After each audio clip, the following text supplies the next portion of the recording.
Matthias nkwa na nwayo ji akwa amarụ wala onwe ya kama na ihe mere na mma agba ala gị n'ibe niile ị na-eme ele bụ na meche ego na mmụọ bụ na yo mediri ọbụrụ nkata ezu ozi ezu meche ego na mmụọ bụ na ala ka ị na-akwadezi ịpụ obele oge so for that agba ala ego ngị Igbo ndị ọma ji eme ọnụ asị ka ike na onye ọbụla ka ike na Igbo niile biko Igbo bụ Igbo ọgụ Matthias na ndị dibịa bibekwana ọdụkọ ha nwaka ya na second half disi ya anụ Matthias na ndị dibịa abịa na dọdọ Matthias aka na ntị gwu ya ị na-eme ihe esizina na nke onye ime adịghị mma maka na Baịbụl ị na-akọndem sikwa dasha no judge ụwa niile mma na Nigeria anụnwa na-enwe freedom of worship enwe mbịa na-akpali ụka na-akpali dibịa mana ịpụkwa na organize worship and praise na chọọchị gị ewee na-agụ egwu ka na-eme nke mana ị na-apụkwa elekwa ana as a real estate agent ị na-abakwa na-elele onwe gị ana ị na-akpọli pastor na-eji security mana ị na-ejikwa security aga real estate agent gị ijikwa security aga security onye ọbụla osukwa ya bụ ọbụla ọbụla ụmụ povuru vigilante as long as na ha bụ egbe kwụrụ ya for your own safety or security ka ọ bụ biko na vidiyo eziokwu akpụ n'ọnụ ya bụ eziokwu ka ya na-asị the truth you know that shall set you free eziokwu bụ ndụ na vidiyo nwekwa n'ofu aka na ntị a na-adọ Matthias maka na ewe ego ka onye nwere ya ma ọ naghị afịa ahụ buru ụzọ jee kpọọ polisi ka ndị ya asa na undertaking na vidiyo nwekwa n'ofu ọma na-ege ntị ekenekwa m unu ka echi ị na ya zere onye ajụ na-ekwunu onye na-anọ na ya wee gbaa na-agba n'anyanwụ na ana ifite dunu agwa m na ọbara ọraba ọsọ ọbara ọdaba otula ala ọ na-agwa ọgwụ ka alụ ọbụla alụsị eziokwu ka mma na-agwa ebe nwoke ndị chọrọ eziokwu na-agwa nwa ndị chọrọ eziokwu o nwere ihe nji n'aka wee bịa taa na apụta na social media na Facebook today ndị a na-ahazi ewu ndị pastọ na ndị dibịa nke a na-ekwu na onye akarịsị dibịa nke a na-ekwu na ya aka na ego na ya aka na ọgwụ na ya aka na nke pastọ nke a na-ekwu na omenala adịrọ na ọgwụ adịrọ mma ndị dibịa na-ekwu na ụka adịrọ mma na pastọ adịrọ mma na ba na-egwu wayo ndị pastọ na-ekwu na dibịa ụwa ji ife bebetefe ka anyị na-abụ na social media before ebe m ka nsala ọnụ kwuo okwu eziokwu na ọ nwere dị perfect and onwekwu dị righteous mana na amamife niile before nkwu ebe because I know law mma na ihe na-ekwu na obi eziokwu ka ọ bụ and I'm sure of what I'm saying obelie ka nji ebe taa na onwe nwanne anyị nwoke ibe onyonyo ya dị n'ilu screen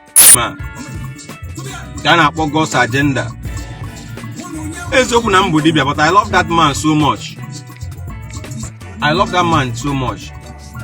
Intelligence o nwere, knowledge o nwere, wisdom. Ọ dịrị against ndị dibịa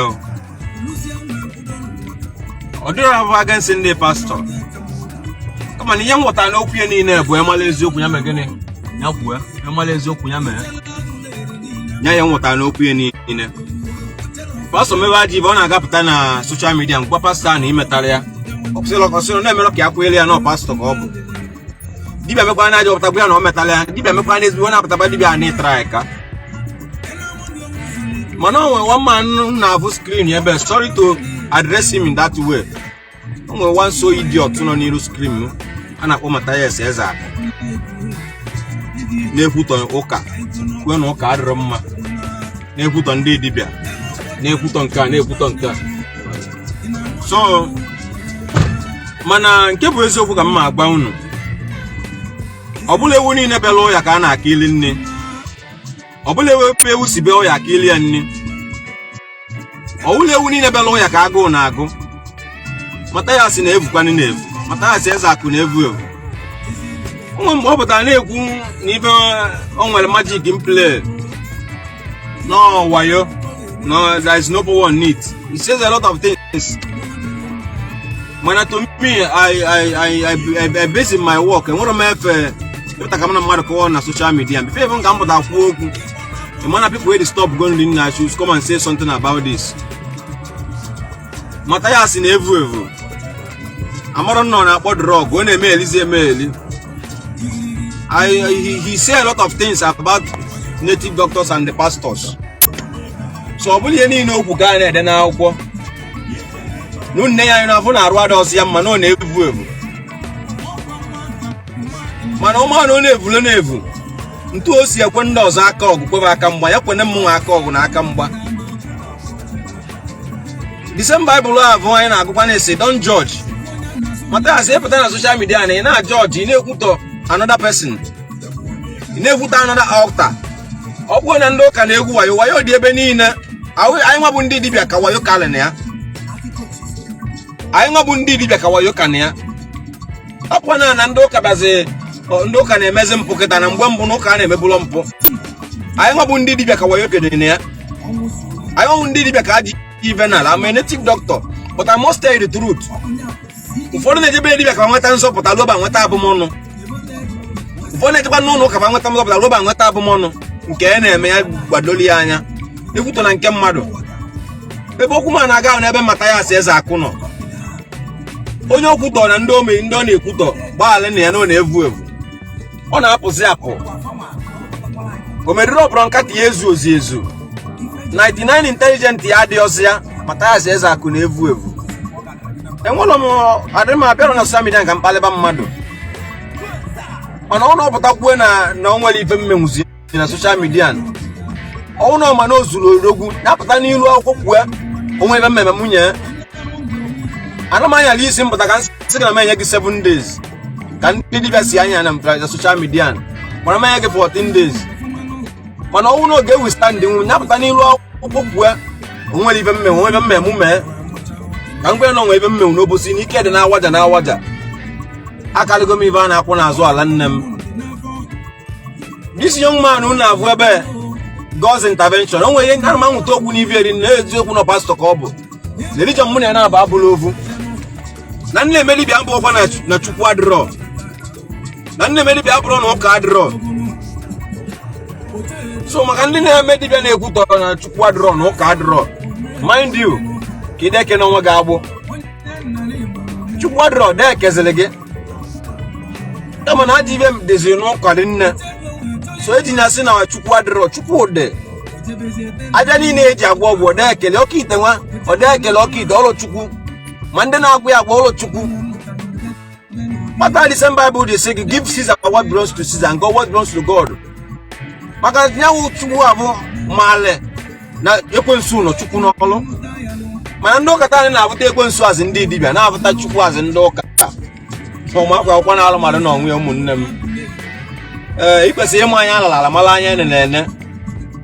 Matthias na-ekwu otu lọsị n'ọnụ, ọ na-condemn many people, mana enwere m ebie na ọ bụrụ na ọ chọta mmanụ ọmụ ka ọ na-achọ mụ na ya onwe ebe m maara mgbe ya nwe ebe mmemme nwe mme ya.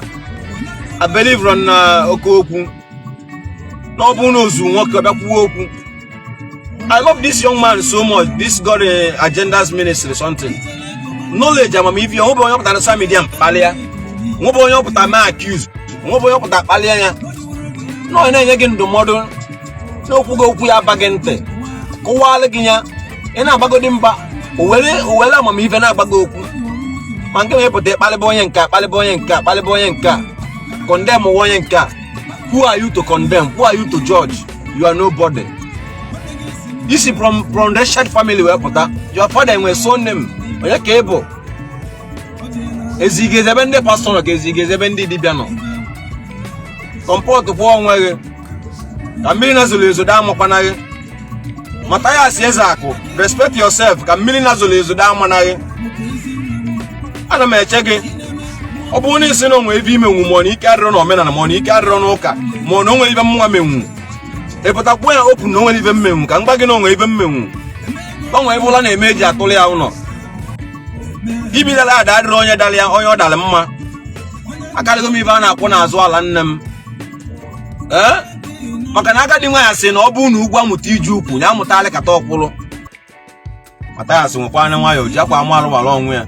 Kama na ihe mere na mma agbaghara gị n'ibe niile ị na-eme eli bụ na merechi ego na mmụọ bụ na ya omeriri ọbụrụ nkata ezu ozi ezu. Echi ego na mmụọ bụ na ala ka ị na-akwadezi ịpụ obere oge. So for that agbagharago m gị kama ga-emezikwana ya ọzọ. I rest my case. Ndị ọma ji eme ọnụ esi m n'aka onye na-eche anya bụ vidiyo ha sị m ebe ọ bụla onye nọ udo dịala onye ọbụla. Biko nyere anyị aka nye like ya vidiyo anyị, like ya the comment section, comment ya, click on notification bell ka ịdịkwa aware mgbe ọbụla m post vidiyo ọfụ. Ebe ọbụla ị nọ, biko help anyị share this video ka o ruo onye ukwu aka, ruo onye nta aka. Ka ọ dị n'ụbọchị ọzọ.